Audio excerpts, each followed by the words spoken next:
La primera película de la que hoy te quiero hablar, la primera película que te quiero traer aquí es una que vi anoche. Anoche, después de llegar de la comida de Reyes, que se alargó un montón, como te puedes imaginar, y tener la tripa a reventar, pues dije, me voy a dormir. ¿Qué pasó? Que no me podía dormir de ninguna manera posible. Estaba haciendo la digestión, digamos, ¿no? Entonces dije, bueno, voy a hacer zapping para ver qué están dando en televisión, porque no tenía ganas de buscar nada en YouTube o en Twitch o en algún sitio de esto, estaba como muy cansado de elegir y dije, bueno, voy a ver qué puedo encontrar para intentar disfrutar de todo esto, intentar ver todo esto. Y me encontré, creo que fue en la 4, Gladiator. Y dije, ostras, Gladiator hace años que no la veo, pero años es un porrón de años. Voy a ver qué tal se ha portado. Luego he buscado que es del año 2000, o sea que ha pasado un porrón de tiempo. Y dije, ostras, vamos a intentar ver qué tal es, cómo se mueve, ¿no? Y ver un poquito qué tal recuerdo me deja.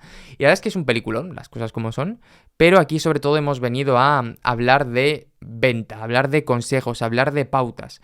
Y hay una escena en concreto que está el protagonista con el César hablando, en el cual el César, que está ya un poquito mayor, le pregunta al prota, ¿por qué luchas? Y él dice, lucho por Roma. A lo que el anciano, que ya se las tiene todas sabidas y que está ya hasta arriba de soldaditos y de héroes, se da cuenta y dice, este tío no tiene ni puñetera idea de por qué está luchando en realidad.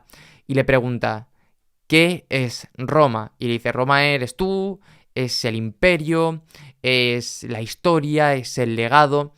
Y el tío le dice, ya, pero eso en realidad no es nada, son cánticos, cosas que se dicen en voz alta, pero realmente no es absolutamente nada. ¿Por qué estás luchando de verdad? De ahí es donde está un poquito ese punto concreto, ese punto de inflexión, que se da cuenta el susodicho, nuestro protagonista, que no tiene ni idea de por qué está luchando, y el César le pregunta, ¿dónde vives? Y dice, pues vivo en un campo, con mi familia, con mi mujer, con mis hijos, con mi tierra, con mi no sé qué.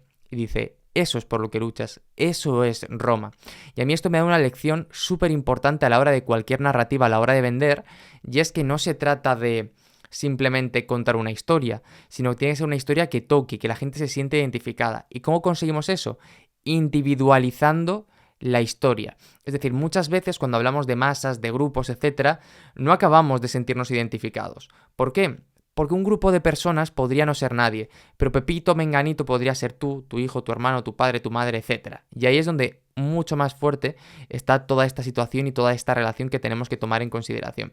Entonces, como aprendizaje, cuando utilices cualquier tipo de historia, no la gestiones en general, en abstracto, sino intenta hablar de casos concretos. Va a funcionar mucho mejor y te va a dar muchas, muchas más alegrías. Promesa de emperador romano de cuento, ¿no? Vale, vamos a ir ya, voy a dar un traguito al café y seguimos.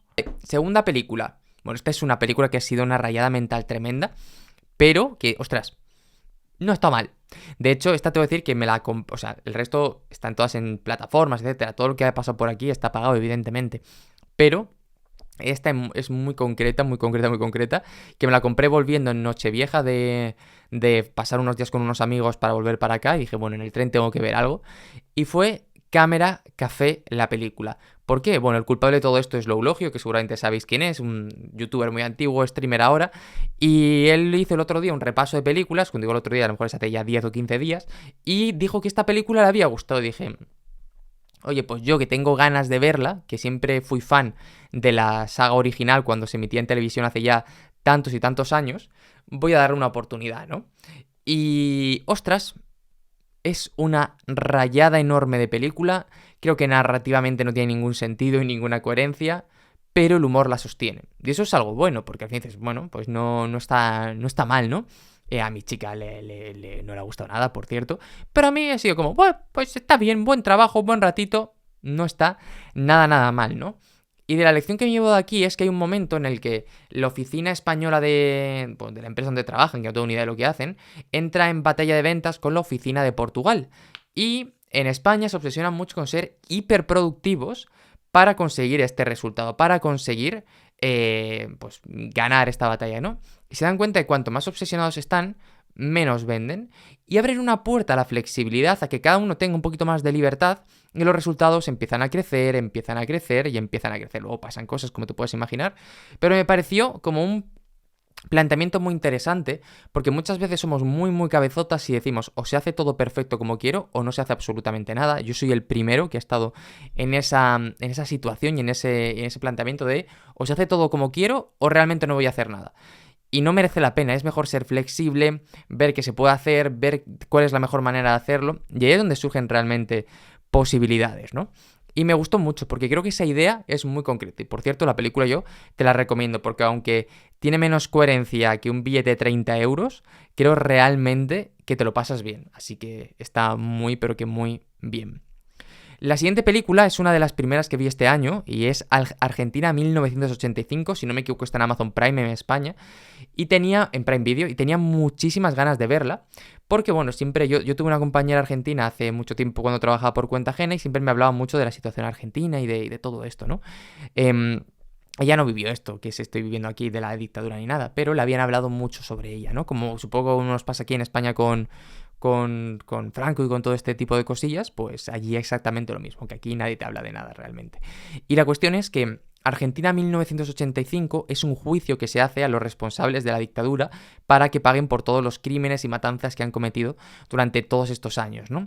Y es muy potente porque hay dos momentos clave, ¿no? Un momento clave son los testimonios de las personas a las que sistemáticamente se les hacía todo tipo de troperías para acabar con ellos, matarlos, eliminarlos, etcétera, sin mucho criterio.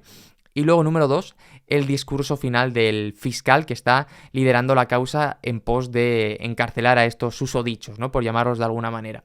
Y me gusta mucho porque te da el poder de las historias. Por un lado, cómo saber el caso concreto, volvemos al primer caso que hemos hablado no hoy, saber el caso concreto de cada una de estas personas te pone una situación de, ostras, es que yo no quiero que pase esto más, es que yo no quiero vivir esto más, es que yo no quiero experimentar esta situación más, es que esto podría haberme pasado a mí y lo hace todo muy tangible.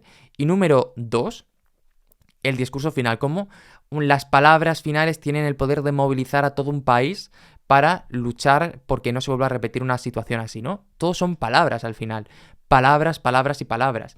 Y si las palabras tienen el poder en una situación así, imagínate lo que pueden tener una venta de algo normal, por decirlo de alguna manera, ¿no? Entonces, simplemente que lo tengas ahí. La cuarta película de la que te quiero hablar, en realidad te estoy hablando de las últimas cosas que he ido viendo, tampoco me complica mucho la hora de hacer este top, ¿vale? Pero es Mientras dure la guerra, que es básicamente el papel que tiene Miguel de Unamuno durante el principio de la Guerra Civil Española, y digo al principio porque luego se muere además, y cómo realiza dos acciones que pues le colocan en una situación complicada. La primera es que como no está muy contento con la República, pues sí, dona una cantidad al ejército, simplemente lo dejo ahí. También hay que saber, porque diciendo esto es muy fácil, yo no tengo ni idea de la vida de Unamuno, no soy experto en Unamuno, no soy experto en literatura ni nada, de hecho me gustan mucho Luces de Bohemia, pero sí que es cierto que, para contextualizar un poco, Unamuno fue la persona que proclamó la República en España, fue la persona que dio el paso hacia adelante, el que dijo, a partir de ahora, patatín patatán, pero como muchas otras personas, pues se fue desencantando, ¿no? De las cosas que se hacían ahí, que no me quiero ni imaginar el caos que fue el siglo XX en España, en general. Pero el problema no está ahí, eso es una acción que yo creo que le pesaría toda la vida, sino sobre todo que por presión mucho universitaria, porque no les pase nada a la gente alrededor de suyo, acaba firmando un manifiesto en el que él establece un concepto muy potente que es civilización cristiana de Occidente, que es el concepto al que durante toda la guerra civil y probablemente durante gran parte de la dictadura también se agarran Franco y el resto para defender el movimiento que están haciendo, defender la lucha que están teniendo, defender tal. Es ese término, ¿no? Entonces, desde aquí yo te quiero recordar que darle nombre a las cosas las hace muy, pero que muy poderosas. Darle nombre a el movimiento hace que tenga mucha más entereza, mucha más consistencia, mucha más fuerza. Y esto es algo que es así. Y por eso cuando intentemos vender algo es tan importante darle un nombre. ¿Por qué te crees que se inventan nuevas profesiones, se les da nombre, etcétera? Porque cada una de ellas acaba dándole mucha, mucha fuerza a todo lo que tenemos alrededor y forma parte de este tipo de mensajes y situaciones que tenemos delante. Entonces, pues oye, que tú también puedes aprovechar esto, ¿no? Darle nombre a cuestiones que tengas delante para poder hacerlo bien. Y por último, te quiero hablar de Top Gun Maverick, que fue una película que vi a finales de 2022 en el tren de camino a Madrid.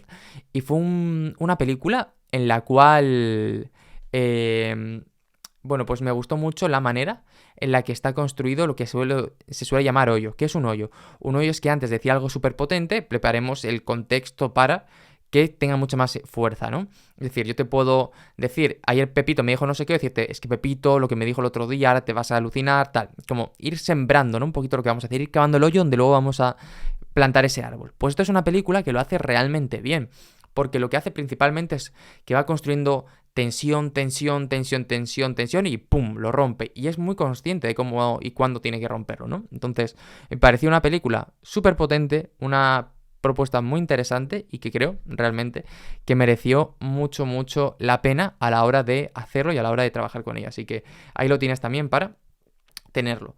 Y en concreto estas serían las 5 películas de las lecciones de venta, ¿no? Teníamos por un lado Gladiator y ser concreto con las historias, Cámara Café y la flexibilidad sobre la productividad extrema, Argentina 1985 y el poder del discurso, Mientras dure la guerra y el papel que juegan los términos a la hora de vender y por último Top Gun Maverick y cómo construir un hoyo antes de soltar la bomba. Creo que son 5 propuestas súper interesantes que si no las has visto además son peliculones, porque Cámara Café está bien y las otras son muy muy buenas y que oye, que yo creo que te pueden dar un buen ratete y que además, oye, si aprendes sobre ventas como con consejitos como estos, pues mejor que mejor, ¿no? Le doy un trago al café y nos vamos a por los videojuegos que tenemos todavía tela por delante.